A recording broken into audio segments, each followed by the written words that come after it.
시청자 여러분, JTBC 뉴스룸을 시작하겠습니다. 초유의 법원 폭동 사태로 한국의 법치가 또 한 번 지우기 힘든 상처를 입었습니다. 서울 서부지법에 난입한 시위대는 단순히 기물을 부수며 화풀이만 한 게 아니었습니다. 영장 담당 판사실만 의도적으로 찾아다니고 또 파손하면서 노골적인 사법체계 흔들기를 시도한 걸로 확인됐습니다. 이들의 폭력 앞에 공포에 휩싸인 법원 직원들은 옥상으로 대피해야 했고 이들을 막던 경찰들은 머리가 찢어지고 무릎이 부러졌습니다.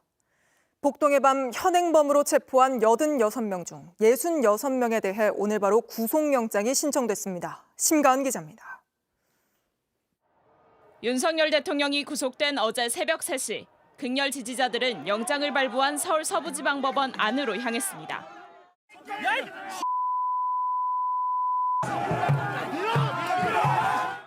바리케이트와 담을 넘어가 법원 창문과 잠금 장치, 집기를 부쉈습니다. 판사 집무실 앞까지 찾아갔고 영장을 발부한 판사가 어디 있는지 찾아내겠다며 법원을 휘젓고 다녔습니다. 비상대 필요 있는 거 아니에요? 뭐 없어요? 판사실인데 여기 있을 것 같은데. 저 안에 숨었을 수도 있죠, 방 안에. 방 안에 숨었을 것 같아요. 법원 밖으로 나가는 공수처 차량을 둘러싸 흔들고 내려치기도 했습니다. 아, 내리라고!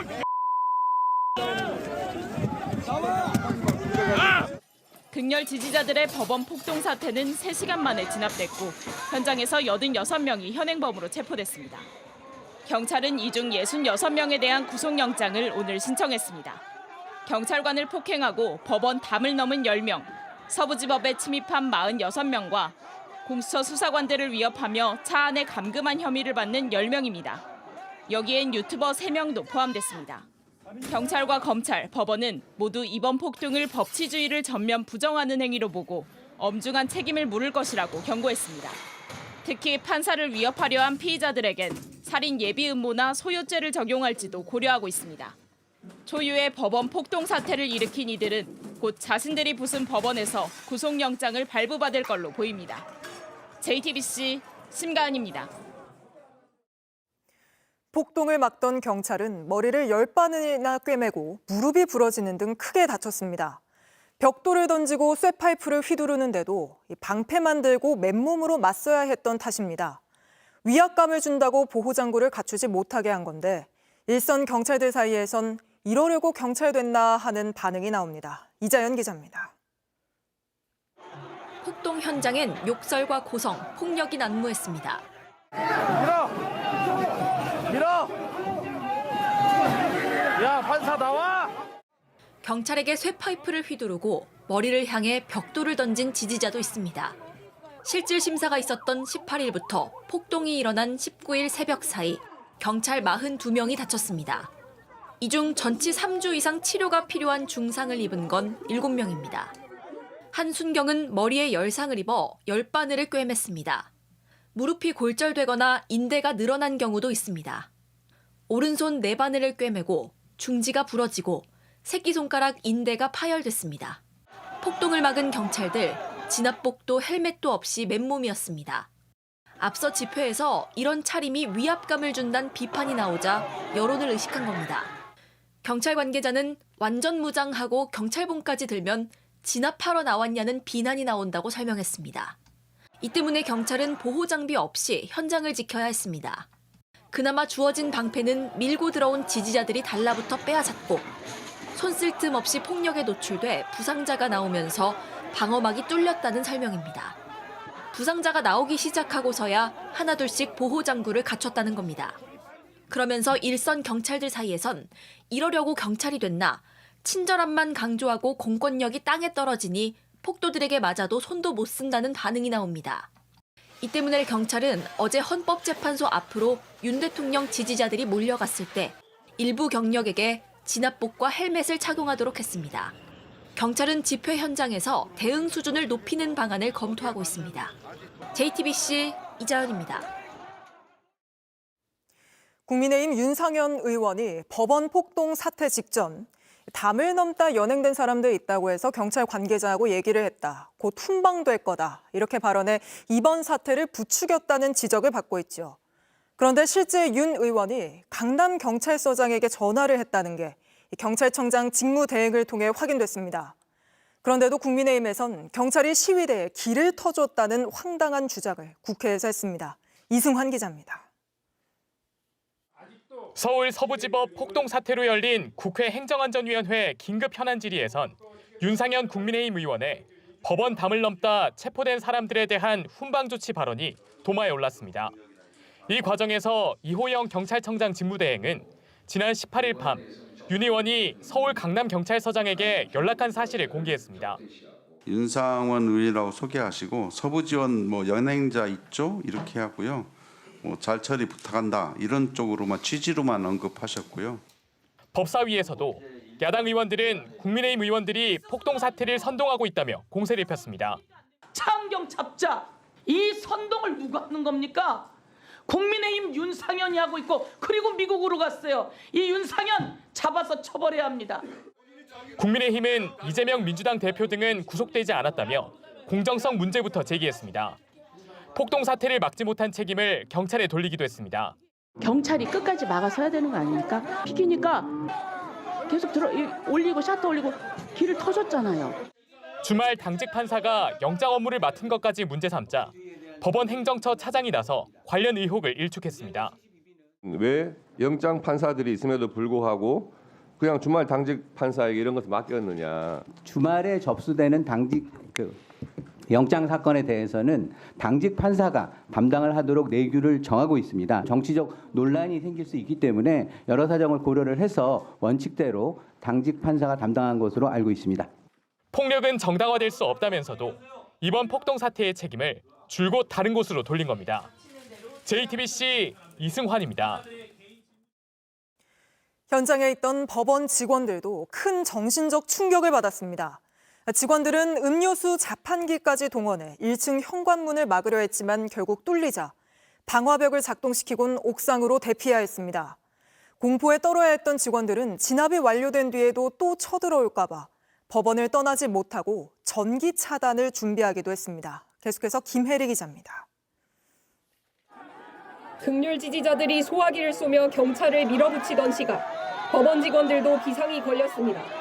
법원 직원 10여 명은 1층 현관 안쪽에서 음료수 자판기로 문을 막았습니다. 하지만 얼마 버틸 수 없었습니다. 지지자들은 끝내 유리창과 정문 셔터를 부수고 들어가 법원 내부까지 점령합니다. 현관이 뚫리자 법원 직원 20여 명은 방화벽을 작동시키고 옥상으로 급히 대피했습니다. 시위대가 옥상까지 쳐들어올까 봐 출입문을 의자 등으로 막고 버텼습니다. 약 1시간 만에 경찰이 진압을 완료했지만 직원들은 법원을 떠나지 않았습니다. 이번엔 지하 2층 설비실로 내려가 혹시 모를 추가 침입에 대비했습니다. 극렬 지지자들이 다시 들어오면 건물 전체의 전기를 차단하기 위해서입니다. 다친 사람은 없었지만 트라우마는 컸습니다. 법원 직원들은 혹은 옥상으로 혹은 지하로 대피를 해서 신병의 안전을 도모했지만 그 과정에서 심각한 정신적인 충격을 많이 받았을 것으로. 이번 폭동으로 입은 피해액은 최대 7억 원으로 추산됩니다. 외벽과 유리창뿐 아니라 당직실 CCTV 저장 장치, 출입 통제 시스템 등이 파손됐습니다. 하지만 그보다 더 큰 손실은 민주주의를 지키는 한 축인 법원이 공격받았다는 점입니다. 법치주의와 사법체의 근간을 훼손하는 중대한 사안으로 생각을 합니다. 대법관들도 긴급 회의를 열고 재판 결과에 불만이 있다고 해서 법원을 공격하는 건 사법부뿐 아니라 국가 전체를 마비시킬 수 있다고 경고했습니다. JTBC 김혜리입니다.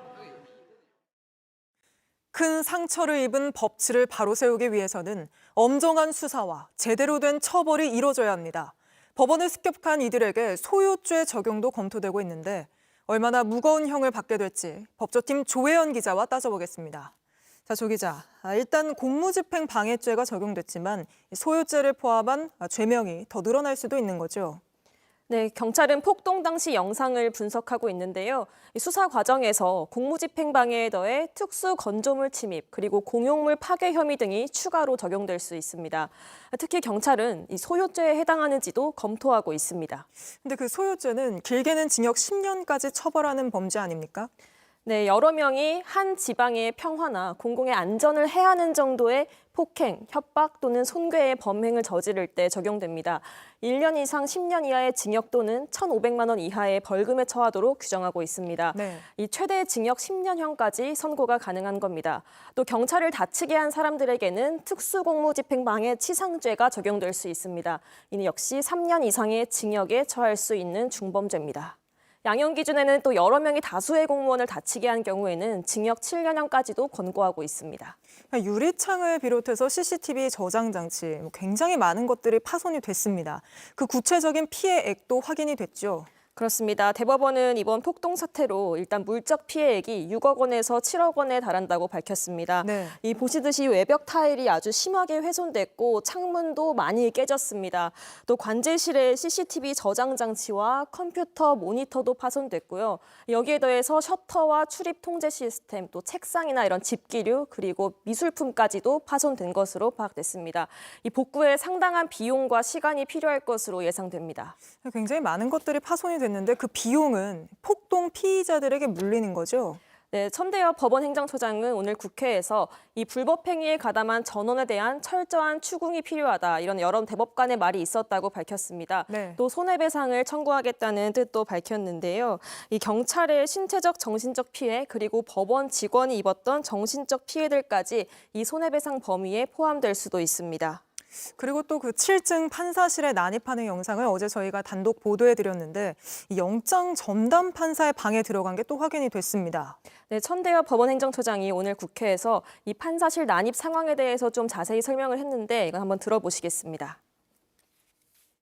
7층에 있는 판사실 중에서 유독 영장 판사 방만 의도적으로 파손이 되고 그 안에 들어간 흔적이 있는 걸로 봐서는 이런 부분에 대해서 알고서 오지 않았나 하는 추측을 하고 있습니다.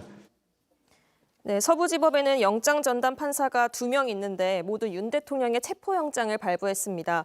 이 시위대가 무작위로 난입한 게 아니라 영장 판사를 콕 짚어서 노린 것으로 좀 의심되는 대목입니다. 네. 또 시위대가 차은경 판사의 이름을 부르면서 법원에 난입했지만 이 차 판사는 영장 전담 판사는 아니고 당시 당직 법관이었습니다. 이 차 판사의 사무실도 다행히 7층은 아니었습니다. 이 판사 이름을 부르면서 법원에 난입하고 또 영장 전담 판사실에 직접 들어가기까지 한 건 시위대의 법관 공격 가능성을 입증하는 중요한 근거로 될 것으로 보입니다. 알겠습니다. 조혜연 기자와는 여기까지 짚어보겠습니다. 네, 저희 밀착 카메라 취재진은 초유의 법원 폭동 사태 당시 내부 상황을 단독으로 취재해 보도해드렸습니다. 하루가 지나고 다시 찾아가 보니 법원은 여전히 폭동의 밤에서 완전히 회복하지 못하고 있었습니다. 특히 직원들은 유리창을 깨고 쳐들어오는데 그 눈빛이 너무 무서워서 젊은 남자 직원들도 대피할 수밖에 없었다고 호소했는데 밀착 카메라 이가혁 기자가 보도합니다. 끔찍했던 주말이 지나고 다시 월요일, 서울 서부지법 주변은 경찰 통제가 계속됐습니다. 네, 이렇게 법원 앞 인도를 지금 통과하려면 신원을 확인을 하고 통과할 수가 있습니다. 그리고 법원 앞 울타리 바로 앞에 보면 경찰 질서 유지선이 있는데 폭동 당시에 폭동 가담자들이 경찰로부터 이 질서 유지선을 강탈하려는 시도가 있었는데 그 과정에서 이렇게 많이 파손이 된 걸로 보입니다. 폭동의 흔적을 정리하기엔 시간이 더 필요해 보였습니다. 네, 서울 서부지법 후문입니다. 이렇게 후문을 알리는 간판이 뽑혀서 그대로 이렇게 쓰러져 있고요. 여기 보면 아마 이 폭동 가담자들이 들고 왔을 것으로 보이는 부정선거 검증하라 이 손 편말도 그대로 남아 있습니다. 안쪽에 보시면 유리창도 파손된 채로 그대로 있고 아예 파손된 유리를 제거해서 지금은 파란색 임시 가림막을 해놓은 상태고요.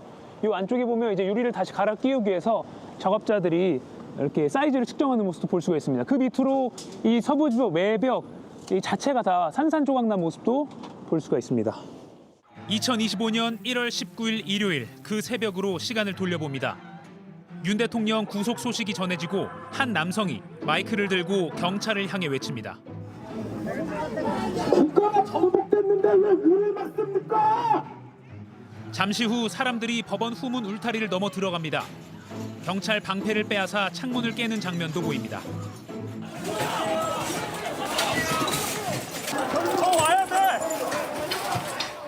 스마트폰으로 상황을 촬영하던 JTBC 취재진도 내부 상황을 보도할 필요가 있다고 판단해 청사 내부로 따라 들어갔습니다. 법정이 모여있는 청사 3층.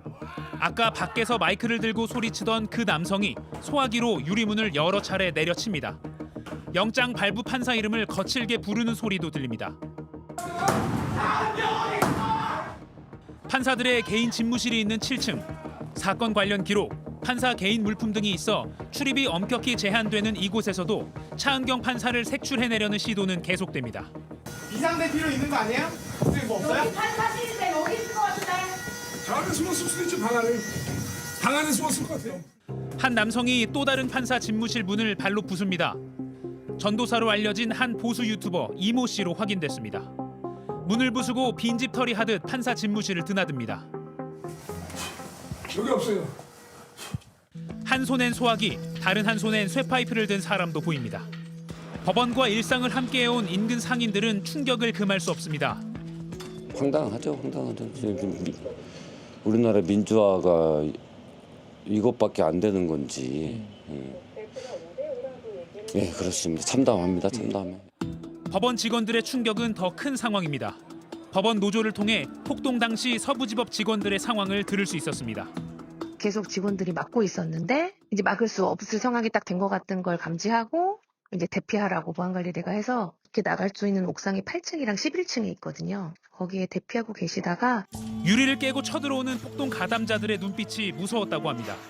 젊은 남자 친구들이었는데도 그 눈빛을 보고 너무 무서워가지고 대피할 수밖에 없었다. 막을 수가 없었다고. 집기를 훼손하고 사람을 이제 해하려는 목적이 눈에 너무 많이 보여가지고 술을 드신 분이 좀 많았던 것 같다고도 하고. 2025년 대한민국 서울 한복판에 있는 법원이 습격을 당한 이 처참한 흔적 앞에서 또 그 보도를 두고 가짜뉴스까지 판치는 이 상황 앞에서 어떤 말로 끝맺음을 해야 할지 참담한 심정입니다. 분명한 것은 경찰과 검찰이 이미 밝혔듯 엄정한 수사가 이뤄져야 하고 다시는 이런 일이 일어나선 안 된다는 점입니다. 밀착 카메라 이가혁입니다. 네, 법원이 습격을 당하는 초유의 사태가 벌어진 그 밤. 법원 내부 상황 취재를 총괄한 이가영 밀착 취재 부장과 스튜디오에서 당시 상황을 좀 더 짚어보겠습니다. 자, 이 기자. 예. 어제 저희가 이 폭동 당시 내부 상황을 단독 보도해드렸을 때 저도 그렇지만 많은 국민들이 놀라셨던 게 7층 판사 집무실까지 이 폭동 가담자들이 올라갔다는 점이었습니다. 예, 그렇습니다. 재판 관련 서류나 판사의 개인 물품이 있는 이 법원 내 가장 민감한 구역인 이 7층 판사 개인 집무실 구역까지 폭동 가담자들이 들이닥쳤고 또 방 안에 숨어 있을 수도 있다 이렇게 말하면서 말 그대로 영장 발부 판사 색출 작업을 벌였습니다. 이런 판사 색출 시도 상황 자체가 JTBC의 내부 취재 영상이 아니었다면 외부로 알려지기 어려웠을 수 있다. 이런 점에서 의미가 있습니다. 오늘 천대엽 법원행정처장은 오늘 국회 법사위에 출석해서 윤 대통령 지지자들이 영장 발부 판사를 찾으려고 했다. 이렇게 당시 상황을 규정했습니다. 네, 저희가 내부 취재를 하지 않았다면 밝히기 어려웠던 부분들이 분명 있습니다. 또 저희가 취재하게 된 그 과정도 좀 짚어보면요. 당시 내부 현장 상황이 밖에서 보기에 현장 상황이 심상치 않았기 때문이죠. 네, 그렇습니다. 어제 보도에서도 저희가 설명드렸듯이 JTBC 취재진은 서부지법의 심상치 않은 상황을 외곽에서 취재하던 중에 특히 후문 쪽으로 시민들이 마구 진입하는 걸 발견했습니다. 특히 차은경 판사 이름을 거칠게 부르면서 직접 찾아서 위해를 가하려는 그런 움직임을 발견했고 이를 면밀히 취재해서 보도할 필요가 있다라고 판단해서 내부에 들어가 취재를 이어가게 된 것입니다. 최근에 방송사 취재진을 공격하는 일이 적지 않기 때문에 방송용 카메라가 아니라 스마트폰으로 촬영을 하게 됐습니다.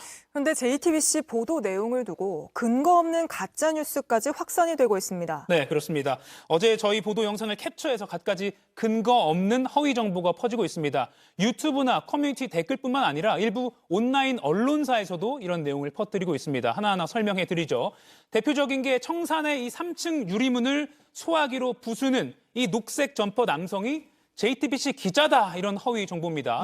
이 마스크를 쓴 이 남성 모습이 JTBC 기자와 닮았다 이게 이유인데 이 해당 기자는 이날 새벽 서부지법 근처에 온 일이 없습니다. 실제 폭동에 가담한 이 남성 영상을 보시죠. 청사 들어가기 전부터 이렇게 저희 카메라에 찍혔습니다. 영상 보시면 청사 내부 진입 전에 사람들 앞에서 마이크를 들고 경찰을 향해서 거친 발언을 합니다. 잠시 발언 들어보시죠. 국가가 전복됐는데 왜 우리를 막습니까? 네, 저희가 방송이라서 흐리게 처리했지만 실제 본 영상에는 마스크를 벗고 있는 모습이 선명하게 찍혔습니다. 그리고 청사 내부에 들어가서 3층에서 문을 부수는 장면도 보시겠습니다. 옷차림은 물론 가방 브랜드, 장갑 무늬까지 동일합니다. 저희가 사진으로도 다시 한번 좀 비교를 해드리겠습니다.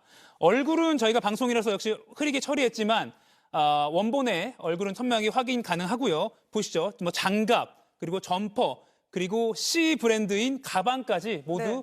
똑같다 이렇게 볼 수가 있습니다. 비교를 해보면 사실이 아니라는 것 확인하실 수가 있습니다. 또 다른 허위 정보는 7층의 판사 집무실 구역에서 문을 발로 차고 내부에 들어간 이 안경 쓴 남성이 바로 이가혁 기자다 이런 내용인데요. 이 남성은 기독교 전도사로 알려진 한 보수 유튜버 이모 씨로 확인됐습니다. 역시 방송상으로는 저희가 얼굴 공개를 안 하지만 가짜뉴스 유포자 고소를 하면서 경찰에 함께 증거 자료로 원본을 제출할 예정입니다. 이렇게까지 팩트체크를 해드려야 하는 현실이 참 참담합니다. 예. 이런 명백한 허위사실 유포에는 저희가 강력히 법적 대응을 하기로 했습니다. 예, 그렇습니다. 당시 내부 상황을 촬영한 저희 취재진은 취재 과정에서 어떠한 폭력 행위도 가담하지 않았습니다. 또 저희는 서울 서부지방법원의 요청에 따라서 폭동 당시 촬영한 화면의 원본을 법원에 이미 제출한 상태입니다. JTBC는 현재까지 기자, 개인, 그리고 JTBC에 대해서 작성되고 유포된 허위 정보가 담긴 온라인상의 글과 또 일부 매체 기사를 수집하고 있고요. 또 강력한 민형사상 법적 대응에 나설 예정입니다. 네, 이런 가운데 저희 어제 보도 중에 일부 바로잡아야 할 부분도 있죠. 그렇습니다. 앞서 저희 폭동 상황 내부 취재와 관련한 허위 정보, 가짜 뉴스와는 무관하게 저희가 어제 유튜버들의 폭동 선동 관련한 그런 뉴스룸 기사도 전해드렸는데요. 이 기사가 인용했던 유튜브 채널 중에 극우 유튜버가 아닌 다른 유튜버의 영상이 일부 나갔습니다. 현장에서 라이브 방송을 하는 그 유튜버가 아니라 다른 여러 집회 참가자들의 목소리가 영상에 담긴 겁니다. 이 해당 유튜버의 목소리와 또 영상이 담긴 다른 현장의 목소리를 비교했을 때도 일치하지가 않았습니다. 해당 유튜버가 직접 폭동을 선동했다는 취지로 오해될 여지가 있어서 방송 후에 저희가 기사를 수정했습니다. 혼선을 드린 점 저희가 사과드립니다. 근데 국민의힘이나 이 극우 유튜버들은 극좌 유튜버의 선동 행위를 극우 유튜버로 JTBC가 조작했다. 예. 이런 식으로 또 기자회견까지 했죠. 그렇습니다. 현장의 과격함을 전달하기 위한 인용 과정에서 단순히 오해가 있는 표현이 들어간 걸 또 조작으로 몰아가려고 하고 있는 겁니다.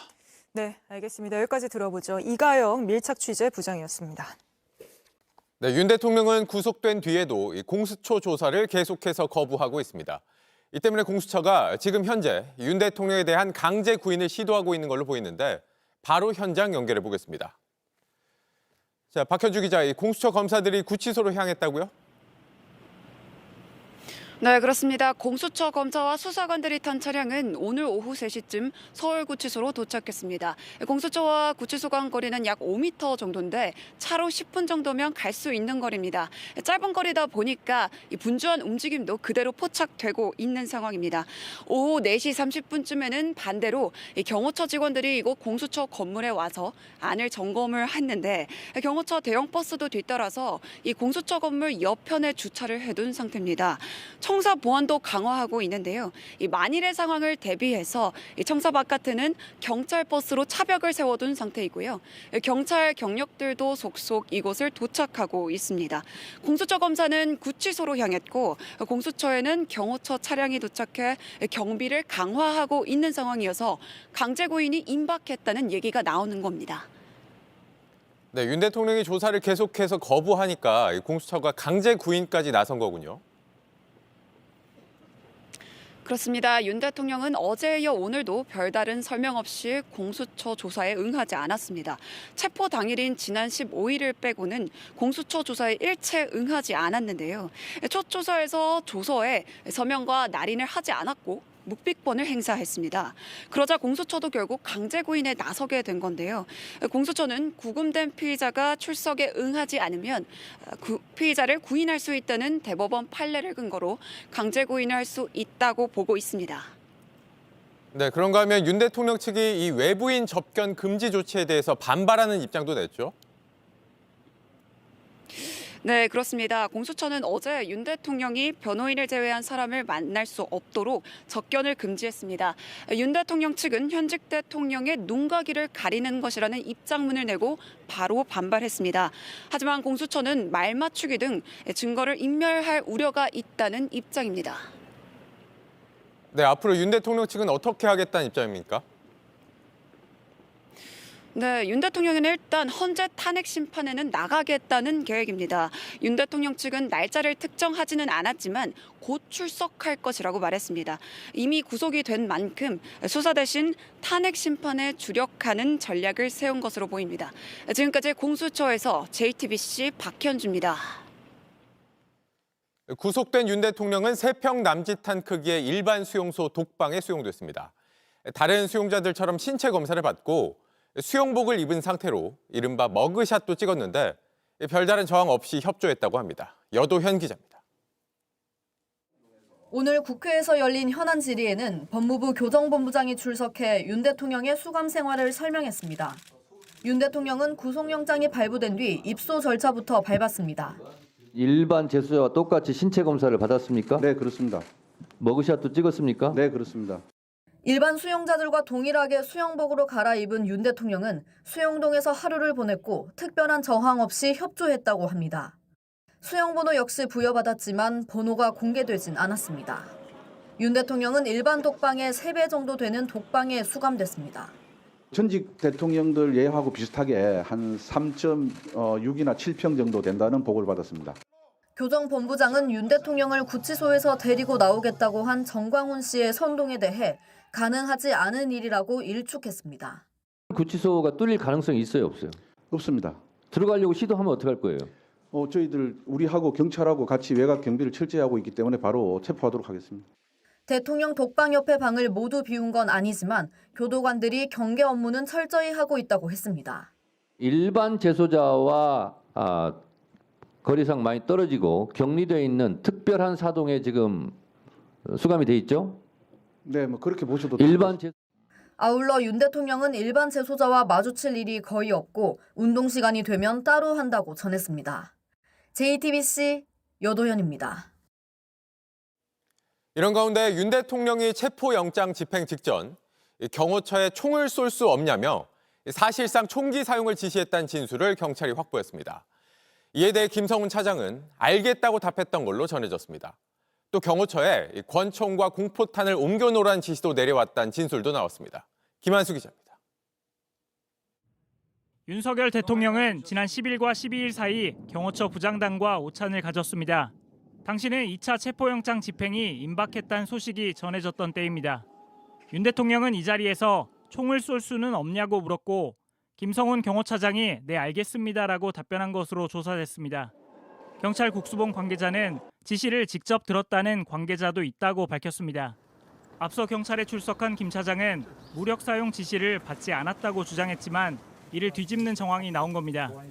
대통령님께서는 적은 숫자로 저 많은 경찰 인원들을 막아내려면 무력 충돌밖에 없지 않겠느냐. 절대 그래서는 안 된다 말씀하셨습니다. 경찰은 경호처 강경파가 무력 대응을 준비한 정황도 포착했습니다. 이광우 경호본부장이 1차 체포영장 집행을 저지한 뒤 직원들에게 389경 권총 20정과 공포탄 190발을 관저 상황실로 옮겨놓으라고 지시했다는 진술을 확보했습니다. 윤 대통령 측은 그러나 입장문을 통해 오찬에서 물리력을 사용해서는 안 된다고 강조했다며 수사 내용을 부인했습니다. 또 시위대가 불법 침입할 것을 대비해 이 본부장이 총기 2정을 관저동에 배치했을 뿐이라고 주장했습니다. 한편 경찰은 김 차장이 비상계엄 수사가 본격화되자 대통령실 비아폰 서버 관리자에게 연락해 윤 대통령 지시라며 여인영 방첩사령관 등의 통화 기록을 지우라고 했다는 진술을 확보한 것으로 전해졌습니다. 윤 대통령 측은 비아폰 삭제 지시를 한 적 없다고 부인하면서 해당 내용은 김 차장 조사에서도 언급된 적 없다고 밝혔습니다. JTBC 김한수입니다. 초유의 법원 폭동 사태의 가장 큰 책임은 윤 대통령에게 있다는 지적이 나오고 있습니다. 특히 폭동 사태를 주도한 건 극우 유튜버들, 또 2030 남성들인데 윤 대통령은 그동안 여러 차례 유튜브와 젊은 청년을 콕 집어 언급하며 함께 싸우자고 부추겼습니다. 김태영 기자입니다. 윤석열 대통령이 그동안 냈던 메시지에서 유독 눈에 띄는 건 극렬 보수 성향의 유튜버와 청년을 겨냥하고 있다는 점입니다. 지난 1일 관저 앞 탄핵 반대 집회 참석자들에게 보낸 편지에서 여러분이 애쓰는 모습을 보고 있다며 감사를 표했는데 유튜브를 통해서라고 강조했습니다. 당시 관저 앞은 극우 성향의 유튜버들이 현장 상황을 실시간 중계했고 무대에 올라 직접 발언을 하는 등 분위기를 주도하고 있었습니다. 지난 15일 체포 직전 촬영한 대국민 담화에선 탄핵에 반대하는 청년층을 특정해 미래가 희망적이라고 응원했습니다. 청년들이 자유민주주의의 소중함을 정말 재인식하게 되고 여기에 대한 열정을 보여주시는 것을 보고 이 나라의 미래는 희망적이라는 생각을 갖게 됐습니다. 곧바로 공개한 자필 편지에서도 많은 청년들이 우리나라 위기 상황을 인식하고 주권자로서 권리와 책임 의식을 갖게 됐다고 긍정 평가했습니다. 그런데 실제 서부지법 폭동에 가담한 상당수는 윤 대통령이 메시지를 통해 독려했던 유튜버들과 2030 남성들이었던 것으로 알려졌습니다. 윤 대통령이 이들의 과격한 행동을 자제시키기는커녕 사실상 선동도구로 이용하고 있는 것 아니냐는 비판이 나오는 이유입니다. 대통령이 싸우자는 그런 표현들 쓰고 막 약간 좀 여러 가지 측면에서 좀 부추긴 측면도 없지 않아 있다는. 뒤늦게 변호인단을 통해 평화적 의사표현을 강조했지만 국민이 억울하고 분노하는 심정은 충분히 이해한다며 폭동 사태를 사실상 두둔하는 듯한 발언을 내놔 논란이 되고 있습니다. JTBC 김태영입니다. 법원 폭동 사태를 부추긴 극우 유튜버들은 이 과정에서 막대한 후원금을 챙겼습니다. 이번엔 체포된 극렬 지지자들을 도와주자면서 또다시 후원금을 걷어들이고 있습니다. 이 후원금이 과연 제대로 쓰이고 있는 건지 확인이 필요하다는 지적입니다. 정인아 기자입니다. 싸우다가 연행된 청년들이 있는데 우리들이 도와주지 않으면 청년들이 앞으로 또 싸우겠습니까? 서부지법 폭동 사태로 86명이 연행당하자 한 극우 유튜브 채널에 올라온 공지입니다. 체포된 사람들을 도와야 한다며 후원금을 보내달라고 썼습니다. 계좌번호도 함께 올렸습니다. 계좌번호를 찾아봤더니 지난해 4월 총선에서 여당이 참패한 뒤 부정선거 의혹을 제기하며 모금을 받던 단체였습니다. 이들은 변호인 배정 상황을 수시로 올리며 후원 계좌번호를 함께 홍보했습니다. 변론하신 분에게는 적절한 보상이 가게 이렇게 조치를 한번 해보도록 하겠습니다. 부정선거 음모론을 제기해온 황교안 전 총리도 나섰습니다. 대통령을 지키려다 체포된 사람들을 면회하고 있다며 무료 변론을 제공하겠다고 소셜미디어에 밝혔습니다.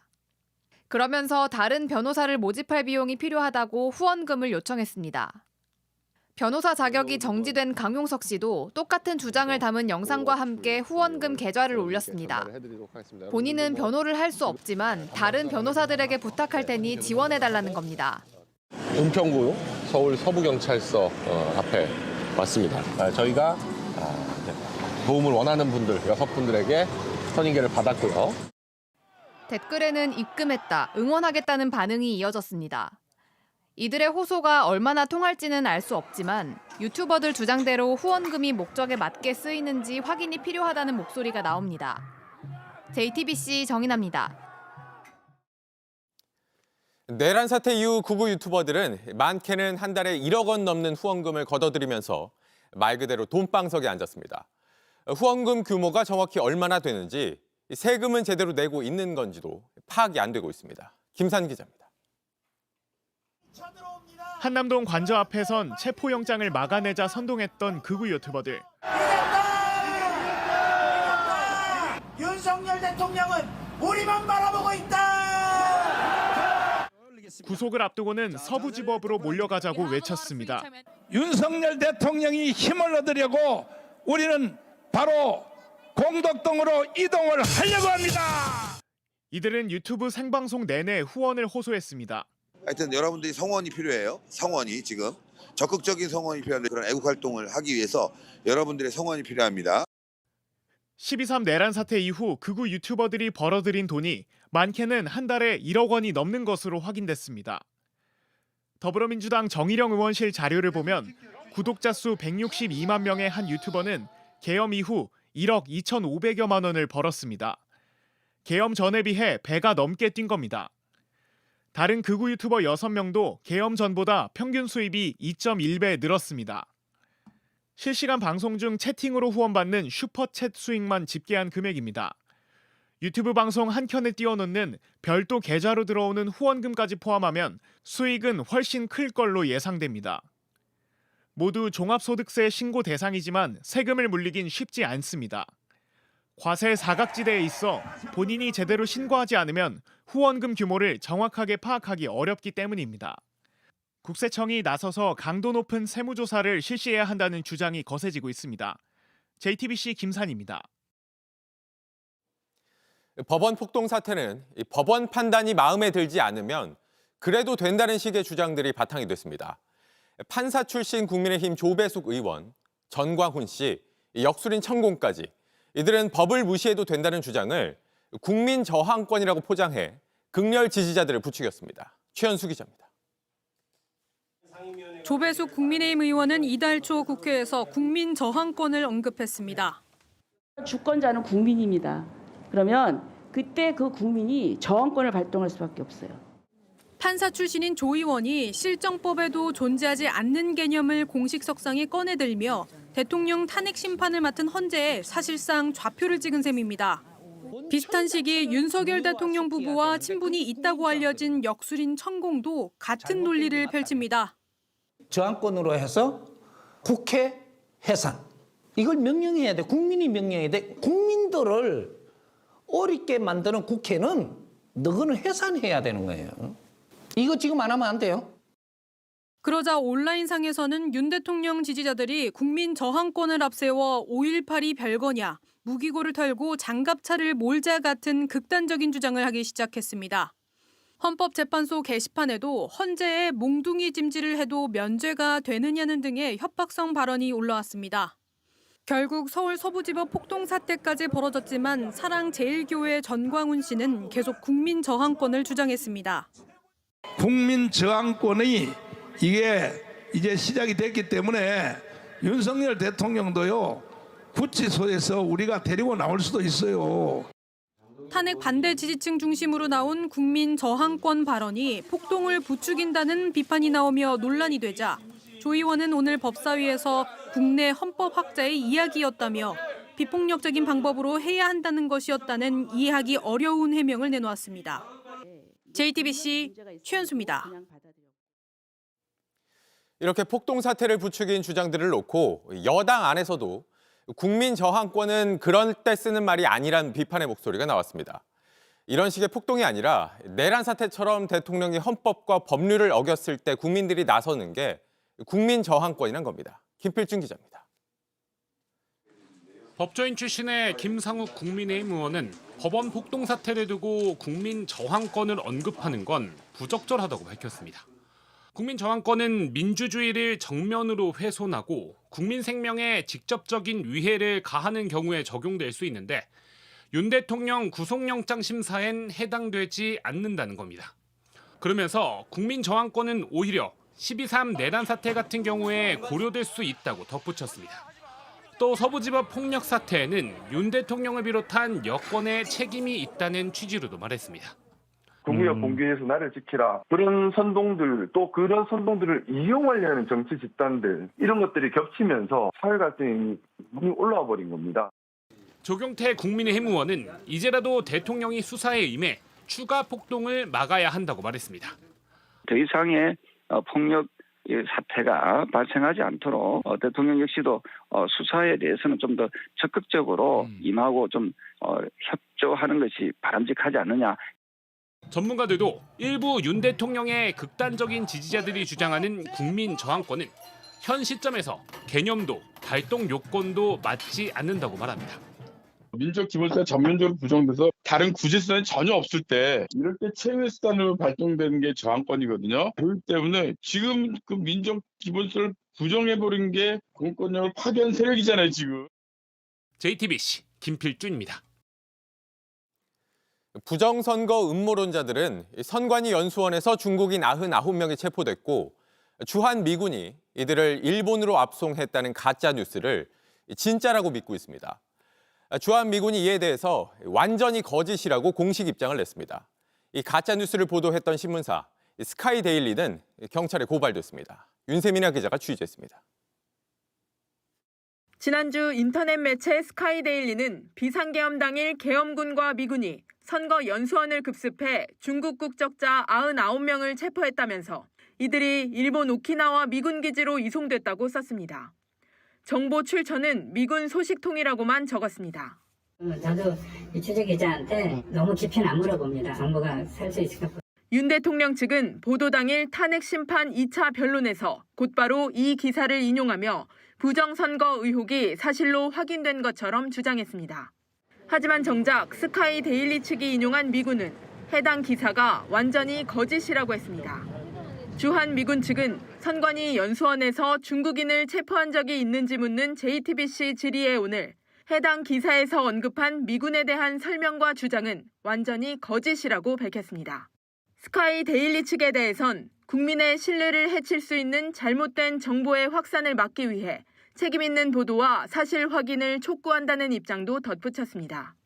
JTBC와 통화한 또 다른 군 소식통은 주일 미군 측에서도 오키나와 미군 기지 이송 등 보도 내용이 전혀 사실이 아니라는 입장인 것으로 안다고 말했습니다. 중앙선관위도 오늘 스카이 데일리 측과 해당 기자를 공무집행 방해와 명예훼손 등 혐의로 경찰에 고발했습니다. 선관위 측은 해당 보도로 계엄 당일 연수원에 머문 선관위 직원이 중국인 간첩이라는 오명을 입었다면서 언론중재위원회에 정정보도 청구도 했다고 밝혔습니다. JTBC 윤세민입니다. 윤 대통령 극렬 지지자들이 벌인 법원 폭동 사태를 보면서 4년 전 미국 의회 폭동을 떠올렸다는 분들이 많습니다. 미국에선 실형을 받은 지지자들에 대해서 트럼프가 재집권과 함께 사면을 약속했는데 우리나라에선 불가능한 얘기입니다. 이지은 기자입니다. 2020년 대선에서 연임에 실패한 트럼프는 선거 사기를 주장했습니다. 지지자들은 이듬해 바이든 취임을 앞둔 의회에 몰려들었고 We're going to walk down and I'll be there with you. We're going to walk down to the Capitol. 이 말에 담벼락을 넘고 창문을 깨고 들어가선 4시간 동안 의사당을 점거했습니다. 당시 내란을 선동한 혐의로 트럼프는 하원에서 탄핵됐고 시위대 1,500여 명과 함께 기소됐습니다. My words were peacefully and patriotically. This was a protest against a rigged election. 우여곡절 끝에 재집권하게 된 트럼프는 처벌받은 지지자들의 사면을 말하고 있습니다. Everybody in this very large arena will be very happy with my decision on the J6 hostages. 비슷한 방법으로 이번엔 한국 법원이 공격을 받았습니다. 발바닥을 디딜 틈도 없을 만큼 유리가 파편화되어서 많이 굴러다니는 그런 모습에서 충격을 30년 이상 법관 생활하면서 초유의 미정유의 사태라는 데 대해서 큰 충격을 다들 받았다. 윤 대통령 지지자들을 움직인 것도 대통령의 부정선거론이었습니다. 민주주의의 핵심인 선거를 관리하는 전산 시스템이 이렇게 엉터리인데 어떻게 국민들이 선거 결과를 신뢰할 수 있겠습니까? 이번 폭력 행위에 가담한 시위대는 형사상 심각한 중범죄에 해당한다고 사법부는 보고 있습니다. 검경은 가담자 전원을 구속 수사할 수 있다고도 밝혔습니다. 2번 대통령을 할 수 있는 미국과 달리 단임 대통령제인 우리나라에선 탄핵된 대통령의 사면이 현실적으로 어렵습니다. JTBC 이지은입니다.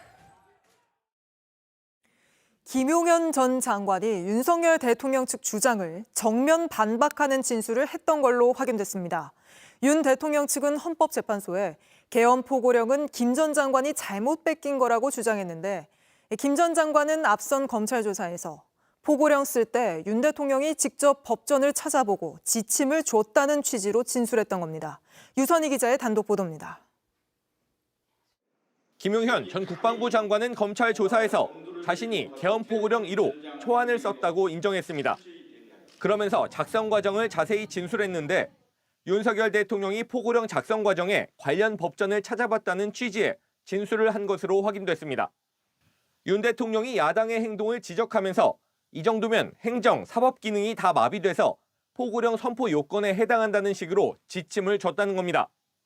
계엄을 선포할 때 했던 말과 똑같습니다. 국회는 범죄자 집단의 소굴이 되었고 입법 독재를 통해 국가의 사법 행정 시스템을 마비시키고 윤 대통령은 앞서 헌법재판소에 김 전 장관이 예전 포고령을 잘못 뺏긴 것을 그대로 내보냈다는 답변서를 냈습니다. 그런데 김 전 장관은 검찰 조사에서 윤 대통령의 정반대되는 진술을 한 겁니다. 검찰은 김 전 장관의 진술이 조지호 경찰청장의 진술과 일치하는 것으로 보고 있습니다. 조 청장은 계엄 당시 국회를 통제한 근거가 포고령이라고 증언했고 비상계엄을 해제하려고 투표에 참여하는 것을 막으라는 조항이 있었습니까? 포고령 1호에 모든 정치 활동을 금지한다. 자, 이 그럼 내용... 제가 다시 검찰 조사에선 윤 대통령이 자신에게 6번 전화해 국회의원들 포고령 위반이다. 다 체포하라고 지시했다고 진술했습니다. 검찰은 이에 따라 윤 대통령이 포고령을 사전에 검토했다는 김 전 장관의 진술에 신빙성이 있는 것으로 보고 수사하고 있습니다. JTBC 유선입니다. 이런 가운데 오늘 여론조사 결과가 하나 나왔습니다. 윤 대통령 체포영장 집행 직후에 실시한 조사에서 국민의힘 지지율이 더불어민주당 지지율을 오차 범위 밖에서 앞지르는 걸로 나왔습니다. 황예린 기자와 자세히 뜯어보겠습니다. 자, 황 기자, 먼저 숫자를 좀 보면요. 국민의힘이 46.5%, 민주당이 39%로 나왔습니다. 이전 조사와 비교해보면 민주당은 3.2%포인트 떨어진 반면 국민의힘은 5.7%포인트나 올랐는데 왜 이런 숫자가 나오는 건지 전문가들은 어떻게 분석하고 있습니까? 일단 자동 응답, 그러니까 ARS 조사여서요. 사람이 직접 묻는 전화 면접 조사보다 현재 정치 현안에 관심이 큰 사람들이 주로 응답을 하게 되는 구조라는 건데요. 이번 조사의 응답률을 보면요. 지난주보다 2.1%포인트 올랐습니다. 네. 적극적인 응답자일 가능성이 높다는 건데요. 전문가들 사이에선 최근 윤석열 대통령의 체포영장 집행 등 상황상 보수층의 목소리가 더 반영된 거란 분석이 여럿 나왔습니다.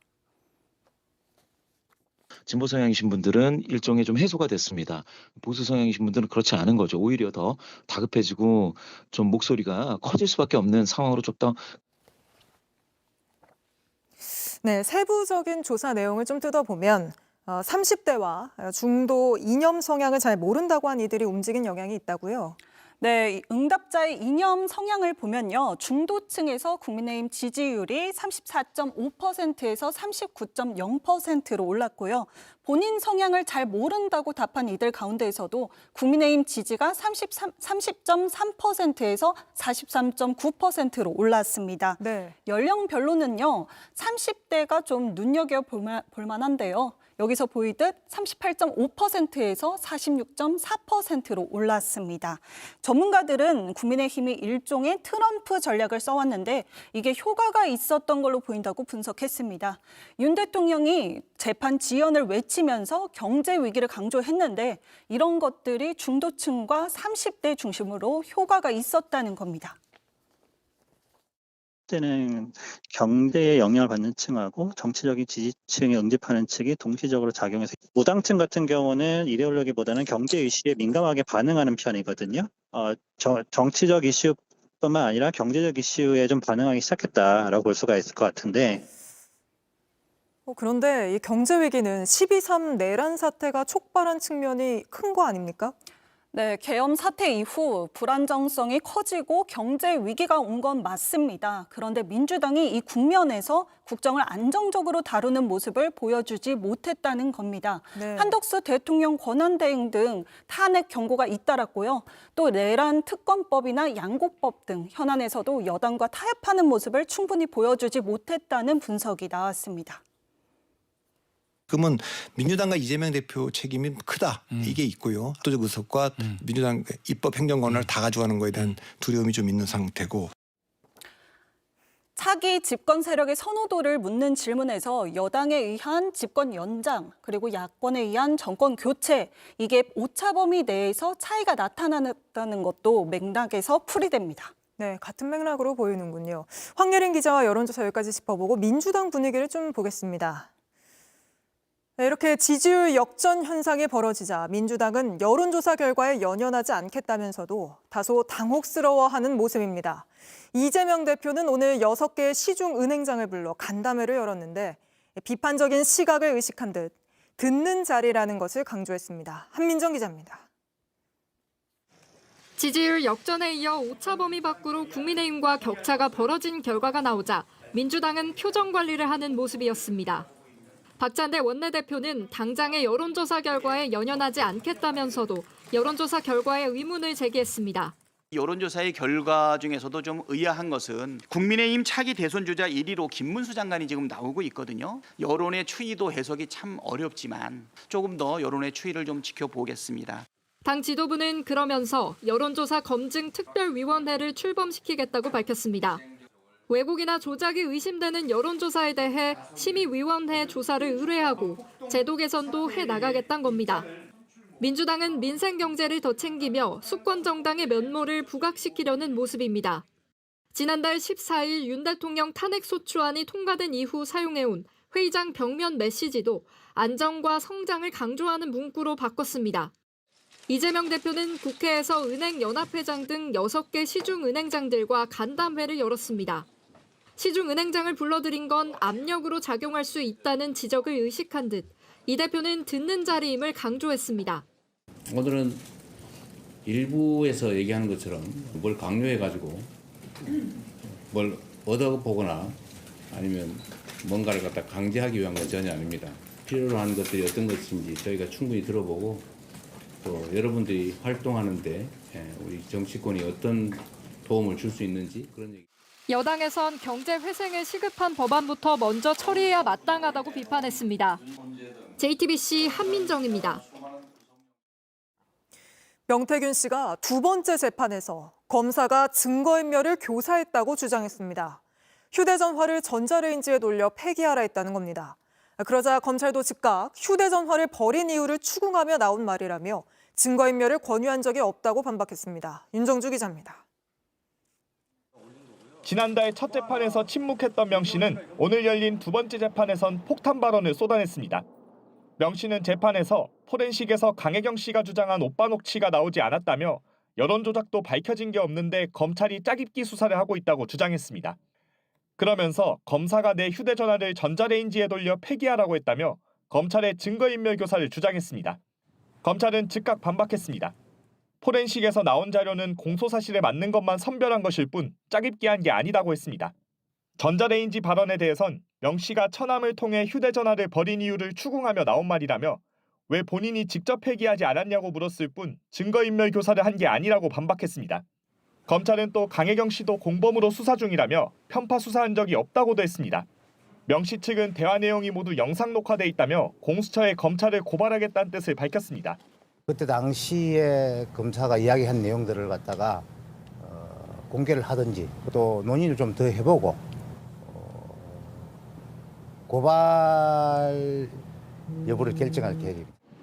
명 씨는 법정에서 건강 이상을 주장하며 보석을 호소했습니다.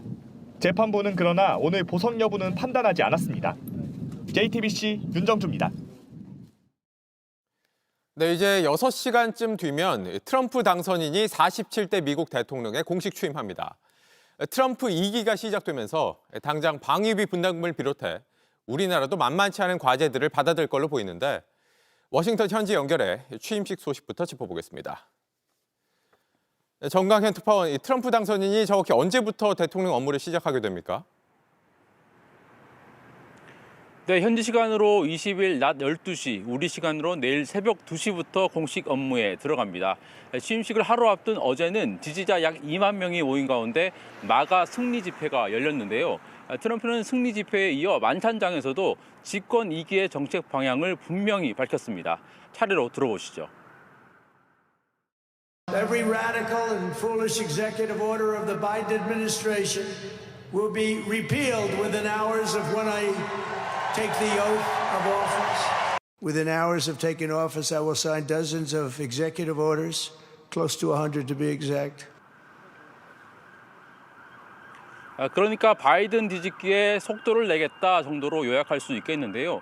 트럼프는 취임식 무대에 별도의 책상을 두고 취임 행사 도중에 행정명령에 서명하는 방안도 검토 중입니다. 당장 몇 시간 뒤면 틱톡 금지법을 유예하고 불법 이민자를 추방하는 행정명령 등이 곧바로 시행 조치에 들어갈 것으로 보입니다. 네, 그런데 취임식이 원래는 야외에서 진행될 예정이었는데 현지가 지금 워낙 추워서 이게 취소가 됐다죠? 그렇습니다. 트럼프 당선인은 지금 제 뒤로 보이는 의사당 내부 중앙홀에서 대통령 취임 선서를 하게 됐습니다. 당초 야외 좌석까지 포함해서 약 25만 명이 참석할 것으로 예상이 됐는데 주요 외교 사절 등 약 600명만 취임식을 지켜볼 수 있게 됐습니다. 이 때문에 실내 경기장에서 취임식 생중계를 볼 수 있는 티켓 약 2만 장을 다시 배포했는데요. 국내 인사들 가운데는 신세계 정용진 회장, 김범석 쿠팡 의장 등이 여기에 포함된 걸로 파악됐습니다. 어제 워싱턴에 도착한 여야 의원들은 실내 취임식엔 최종 참석 여부가 불투명한 것으로 전해집니다. 네, 트럼프가 취임사에서 어떤 말들을 할지 전 세계 이목이 집중이 될 텐데 한국 관련 언급도 담길 걸로 예상이 됩니까? 네, 우선 트럼프가 이 농담처럼 한국의 탄핵 정국을 언급했다는 보도가 나왔기 때문인지 오늘 만난 지지자들 가운데 한국을 거론한 경우가 적지 않았습니다. 직접 들어보시죠. You guys, he's got a great relationship with South Korea, right? So you guys are blessed as we are. He's our president, the whole world. 하지만 공식 취임사에서 한국 관련 언급이 담길 가능성은 크지 않아 보입니다. 다만 트럼프는 취임사의 핵심 키워드로 단결과 힘, 그리고 공정함을 제시했는데요. 바로 이 공정함이란 대목에 이 동맹에 대한 직간접적인 압박이 담길 가능성이 있습니다. 우리 입장에선 트럼프 2기 행정부에서 이 북한은 핵 보유국이라는 말이 공공연하게 나오고 있는 상황, 그리고 트럼프가 여러 번 방위비 분담금 증액 문제를 거론했다는 점 등을 고려하면 이 취임 직후 받아들게 될 청구서가 만만치 않을 거란 관측에 힘이 실립니다. 지금까지 워싱턴에서 JTBC 정강현입니다. 트럼프는 후보 때부터 관세를 무기처럼 내세워왔고 취임 하루 전에도 관세 폭탄을 예고했습니다. 타격이 불가피한 우리 기업들은 직접 발로 뛰고 있습니다. 정아람 기자입니다. 후보 시절부터 전 세계 보편 관세를 주장해온 트럼프는 취임을 하루 앞둔 승리 집회에서도 또 한 번 관세 폭탄을 예고했습니다. Together we're going to cut your taxes, end inflation, slash your prices, getting them back down, raise your wages, and bring thousands of factories back to the USA, right where they belong, and that'll be done through tariffs and smart policy. 전방위 보편 관세가 현실화할 경우 공급망이 복잡한 국내 기업들은 직격탄을 맞을 수밖에 없습니다.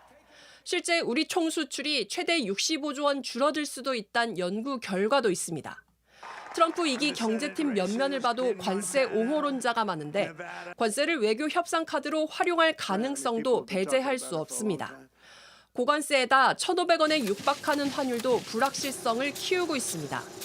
보통 원화 가치가 떨어지면 수출 기업엔 유리하지만 지금은 상황이 다릅니다. 지금은 중간 원자재의 수입 가격의 물가 상승률이 굉장히 높기 때문에 그런 고환율에 대한 긍정적인 효과를 상기하는 부분이 굉장히 많고요.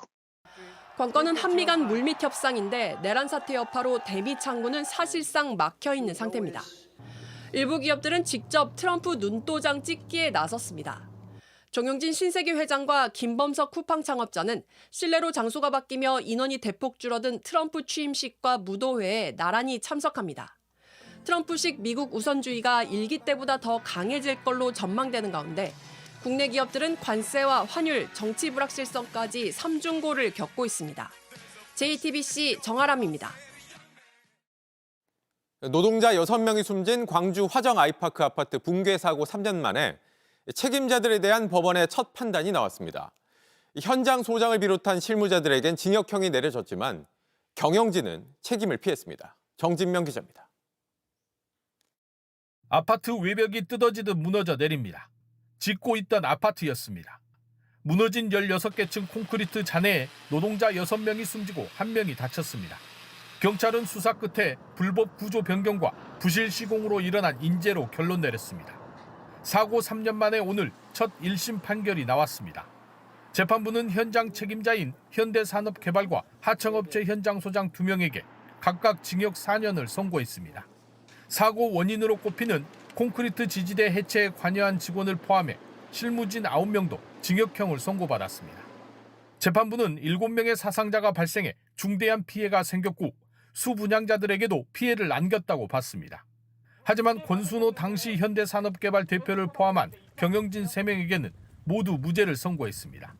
재판부는 경영진이 추상적인 지휘 감독의 책임은 있지만 직접적인 주의 의무는 없다고 했습니다. 사고가 중대재해처벌법 시행 이전에 발생한 점도 고려했다고 했습니다. 대표님 무죄 선고하셨는데 입장 있으세요? 당장 대기업 봐주기라는 비판이 나왔습니다. 기업의 안전에 대한 사회적 책임 의식을 약화시킬 우려가 매우 크다고 생각하고 유족들 역시 솜방망이 처벌이라며 반발하고 있어 논란은 계속될 것으로 보입니다. JTBC 정진명입니다. 네, 올겨울 독감이 무섭게 번지면서 검사받는 환자들이 많아졌습니다. 그런데 3, 4만 원 수준의 검사 비용이 부담스럽다면서 직접 키트를 구해서 검사하는 경우가 있는데 이게 오히려 독감을 더 퍼뜨릴 수 있다는 지적입니다. 왜 그런지 송승환 기자가 설명해드립니다. 서울 동네 병원들의 독감 검사비를 물어봤습니다. 검사만 하는데 3만 원에서 4만 원 정도 비용 발생하시거든요. 거기 플러스 진료비 나오시고요. 의료보험이 적용되지 않는 비급여이기 때문입니다. 보험이 안 돼도 3만 원 나오시는 거예요.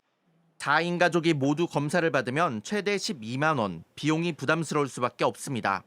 이렇다 보니 온라인 쇼핑몰에서 독감 검사 키트를 구입하는 사람들이 늘고 있습니다. 원칙적으론 의사 등 전문가에게만 판매되는 건데 한 개당 약 3,000원이라 일반인도 찾는 겁니다.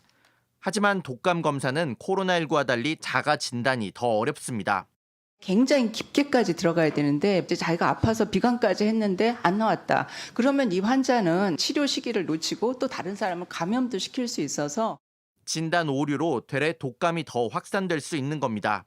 게다가 키트 진단만으론 병원에서 타미플루 처방을 받을 수 없어 병을 더 키울 수 있습니다. 적기에 검사를 못 받아서 빠른 시간 내에 항바이러스를 투여하지 못하면 결국은 중환자가 발생을 하고 전문가들은 최악의 독감 유행 땐 검사비만이라도 건보 적용을 받게 해 저소득층의 부담을 낮춰야 한다고 지적합니다. JTBC 송승환입니다. 많은 분들이 찾는 스타벅스 커피 가격이 3년 만에 인상됩니다. 원자재 가격이 오른 영향도 있지만 높은 환율이 가격 인상에 불을 지피고 있습니다. 박소영 기자입니다.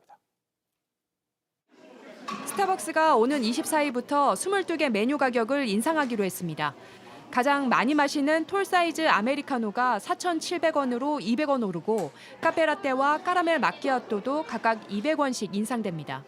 브라질 등 주요 커피 생산국이 가뭄을 겪으며 원두값이 크게 뛴 데다 최근 급격히 치솟은 환율로 미국 본사가 로스팅한 원두를 들여오는 비용도 덩달아 오른 영향입니다. 폴바셋 등 다른 커피 프랜차이즈들도 커피 가격을 인상하기로 했습니다. 커피뿐만이 아닙니다. 연초 들어 주요 가공식품과 생필품 가격이 줄줄이 오르는 추세입니다. 훌쩍훌쩍 돈이 영수증 금액이 올라가는 거 보고 깜짝 놀래요, 맨날. 불과 1년 전만 해도 이 금액이었나 싶은 물건들이 꽤 많아졌더라고요. 간편하게 끼니를 해결할 수 있어 1인 가구들에게 인기가 많은 오뚜기 컵밥 편의점 가격도 크게 오릅니다. 김치 참치 덮밥 등 7종은 600원이 올라 5,000원을 넘었고 옛날 사골곰탕 가격은 3,000원으로 500원이 비싸졌습니다. 제품 가격이 최대 20%나 오른 셈입니다. 주요 식품 원재료는 대부분 수입에 의존하는 만큼 당분간 가격 인상 품목은 더 늘어날 전망입니다. 불안한 정치가 좀 안정권으로 들어가서 환율도 잡히고 그다음에 전반적인 물가도 좀 잡혔으면. 먹거리 가격 인상이 소비 위축으로 이어지는 악순환 우려도 커지고 있습니다. JTBC 박소연입니다.